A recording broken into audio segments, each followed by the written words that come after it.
Assalamualaikum warahmatullahi wabarakatuh. Kali ini kita akan mempelajari tentang konsep dasar penelitian tindakan kelas. Yang pertama terkait dengan pengertian PTK. PTK adalah penelitian tindakan yang dilaksanakan di dalam kelas ketika pembelajaran berlangsung. Kata kuncinya di sini, PTK itu pasti dilaksanakan di dalam kelas terkait dengan pembelajaran itu. Kemudian PTK dilaksanakan dengan tujuan untuk memperbaiki atau meningkatkan kualitas pembelajaran, baik proses maupun hasil. Artinya memperbaiki proses pembelajaran dan meningkatkan hasil pembelajaran. Itu tujuan utama dari PTK. Kemudian PTK berfokus pada kelas atau pada proses pembelajaran yang terjadi di dalam kelas. Ketiga ini adalah kata kunci atau pengertian secara umum tentang PTK. Perbedaan PTK dengan metode yang lain yaitu penelitian kuantitatif berusaha untuk menguji hubungan dua variabel atau lebih. Nah, kata kunci di sini menguji teori atau menguji variabel. Terdapat hipotesis. Hipotesis itu dugaan sementara terkait dengan korelasi atau pengaruh antara dua variabel yang diuji. Kemudian menggunakan analisis statistik. Biasanya menggunakan beberapa analisis statistik yang disesuaikan dengan jenis datanya.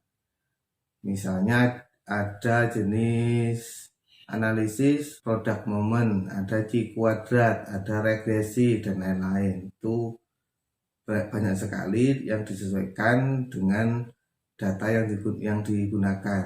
Kemudian terhadap sampel yang digunakan. Sampel itu representasi atau perwakilan dari populasi yang diteliti.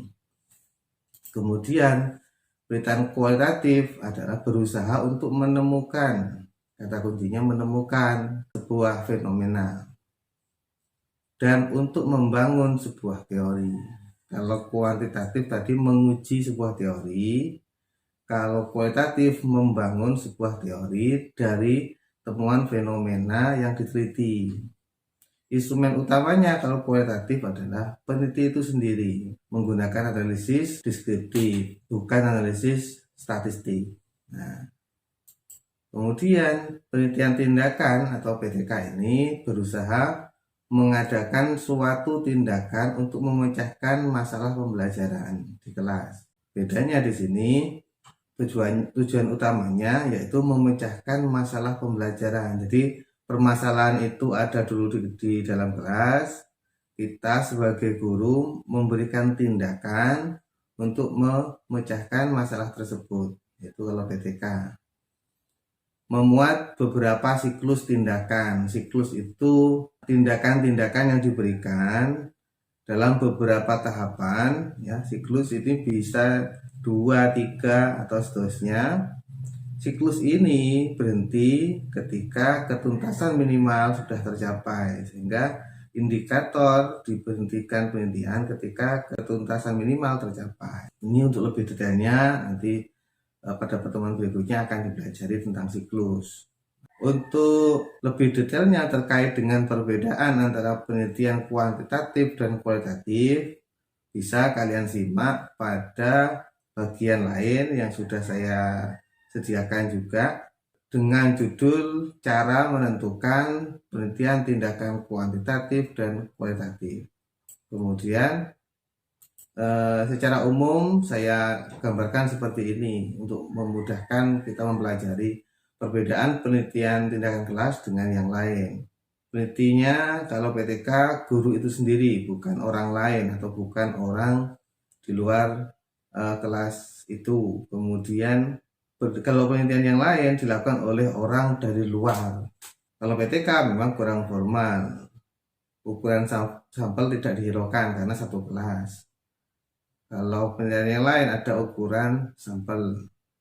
PTK kurang memperhatikan validitas dan reliabilitas instrumen.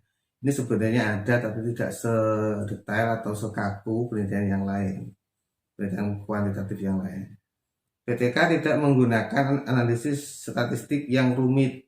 Memang ada bagian analisis statistik, tapi hanya untuk sekedar melihat rata-rata, ketuntasan belajar, nilai maksimal, nilai minimal, dan seterusnya.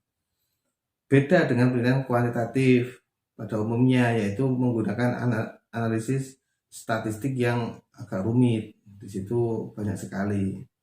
PTK tidak selalu menggunakan hipotesis, tapi kalau penelitian yang lain atau khususnya kuantitatif menggunakan hipotesis.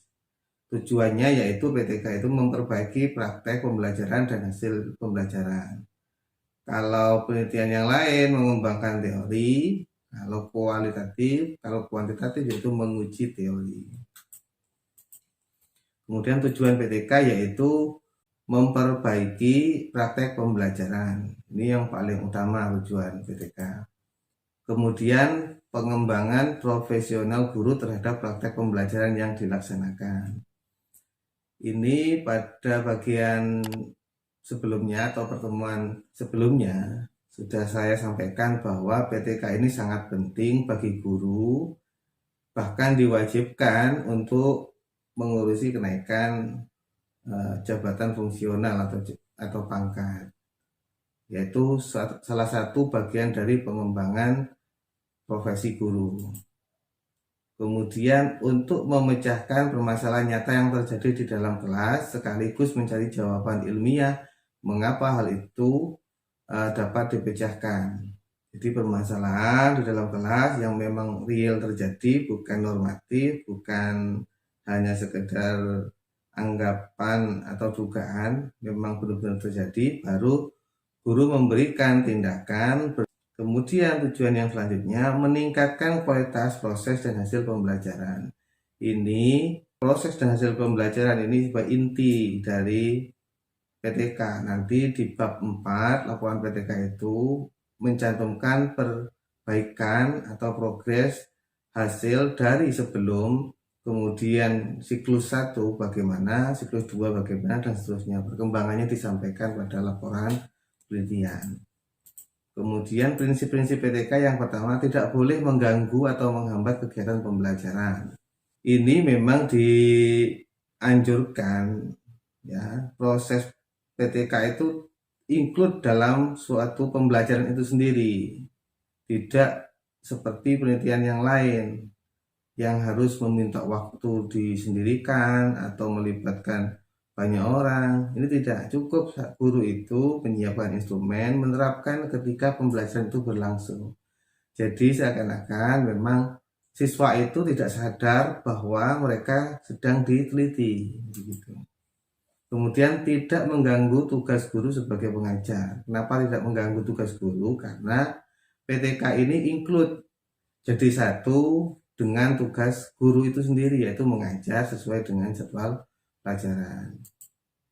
Kemudian prosedur pengumpulan data ditangani sendiri oleh guru. Kenapa? Karena yang tahu proses pembelajaran yaitu guru, yang mengetahui karakteristik siswa juga guru. Sampai membuat laporan itu idealnya memang harus guru sendiri, karena guru yang tahu betul kondisi pembelajaran di dalam kelas. Kemudian guru tetap aktif berfungsi sebagai guru yang bertugas secara penuh. Kemudian rencana tindakan dirumuskan dalam suatu hipotesis tindakan yang dapat diuji di lapangan. Maksudnya hipotesis ini tidak seperti hipotesis di kuantitatif secara murni tadi. Hipotesis ini adalah rancangan utama. Jika dilaksanakan dengan tindakan ini, nanti maka hasilnya seperti ini. Itu rencana yang ada di dalam proposal atau bab 1, 2, dan 3 PTK nantinya. Kemudian karakteristik PTK. Yang pertama, inquiry. PTK berangkat dari permasalahan pembelajaran yang real yang dihadapi oleh pendidik dan siswa. Tujuan penelitian tindakan adalah untuk memperbaiki permasalahan secara langsung di sini dan sekarang. Inquiry itu permasalahan yang terjadi secara real. Inquiry itu menemukan atau mencari, sehingga guru mencari tindakan apa untuk memperbaiki masalah pembelajaran ini. Kemudian reflektif, PTK memiliki ciri khusus yaitu sikap reflektif yang berkelanjutan. Jadi nanti di setiap siklus itu, siklus 1 itu isinya perencanaan, kemudian pelaksanaan, di dalamnya ada observasi, kemudian ada refleksi. Setiap siklus pasti ada refleksi. Refleksi itu menilai hasil pembelajaran, baik proses maupun hasilnya pada siklus 1. Kemudian nanti direvisi pada siklus 2, begitu seterusnya. Kemudian kolaboratif, jadi perbaikan proses dan hasil pembelajaran tidak dapat dilaksanakan sendirian saja oleh guru, tetapi membutuhkan kolaborasi dari guru lain atau teman sejawat dan kepala sekolah. Ini biasanya tidak menggantikan peran guru, tapi kolaboratif ini untuk membantu guru dalam mengobservasi atau mengamati proses pembelajaran.